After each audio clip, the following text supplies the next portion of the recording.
Ništa. Da, otvoriti. Prvo, onda ide, još. Ajde, kreći.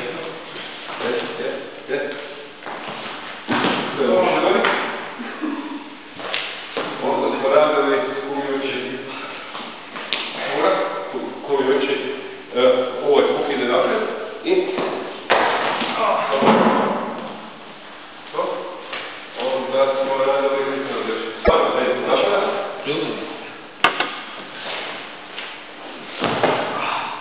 Više lepo si pao, nisi nekako. Ajde ti ispod veja. Ajde ispod veja, samo noga ide. Noga ide. Tutti ponga qua. I kaj još ima? Kako još ne znam. Da pokaže ono kako to radi ovo. Aha, to pokaže. Znači ono, ne, kako može. Znači ide, da, i onda ide se